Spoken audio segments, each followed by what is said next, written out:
Okay, another lesson on politics and power. And in this lesson, we're looking at the idea of interest groups, sometimes called pressure groups. In the textbook, we're on page 160 to 161. So we're going to learn about these political organisations, interest groups, pressure groups, to understand the variety of methods they use.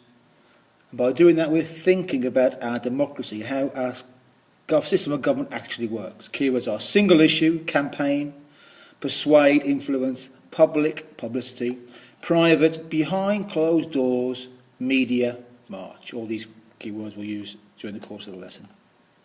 So let's move on. This lesson is a sort of mind map. We'll go through it stage by stage. Interest groups. Yeah.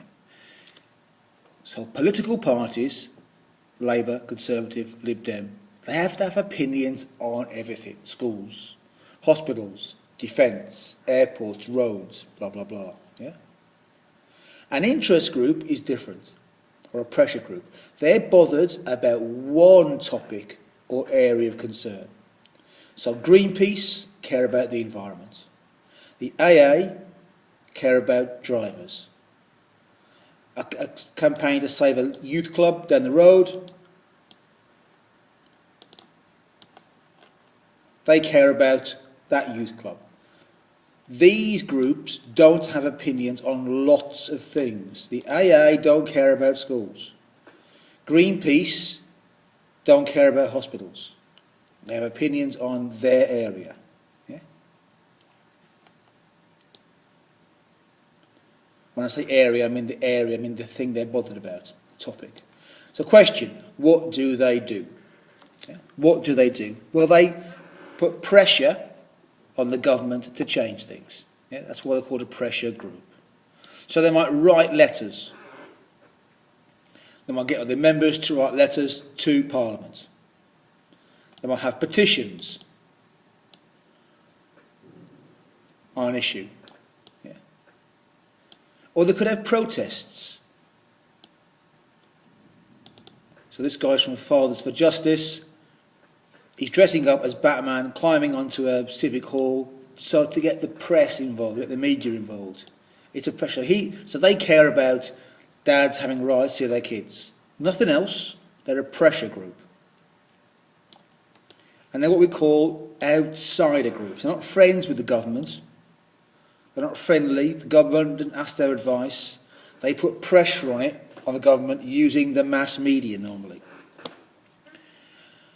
You could also, though, if you're an insider group like the AA, go to meetings, have expertise. So if the government wants to talk about building roads, they'll invite the AA along to say, well, what do you think about it? You're the experts.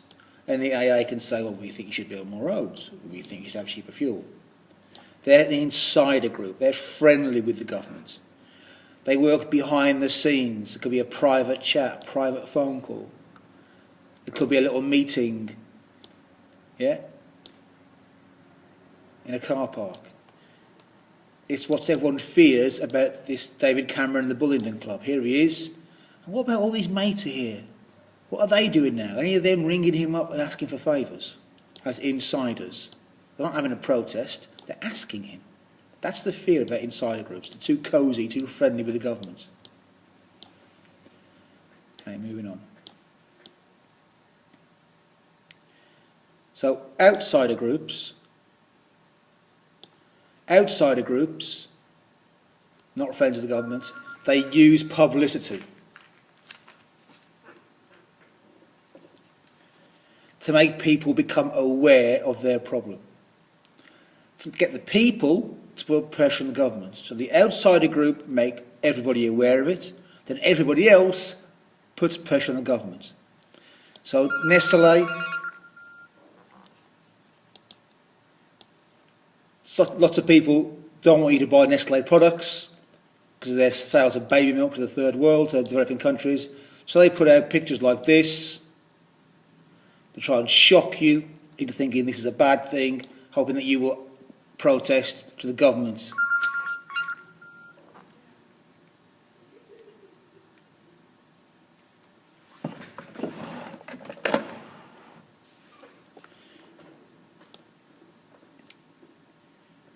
They also use the idea of even a consumer. So with Nestle, they want you to know about Nestle so that you don't buy their stuff. So the companies think, oh no, if we keep on doing this, we'll lose money. That's another way an interest group can work, by using the power of consumers. And then finally, there's direct influence. Yeah? You can pay to get your opinion across. So this guy's name is Lord Ashcroft, and Lord Ashcroft pays for the Conservative Party to help them in their campaigns. So the fear is he's got too much power over the Conservative Party because he's paying them a lot of money, he's giving them millions of pounds. So they're going to do what he says, is the fear. With Labour, Labour gets a lot of their money from the trades unions. So the fear is, because the changes are paying them, the trades unions will have too much power. Yeah? Someone like Murdoch controls the media. The fear is that he has too much power, so he controls all the media.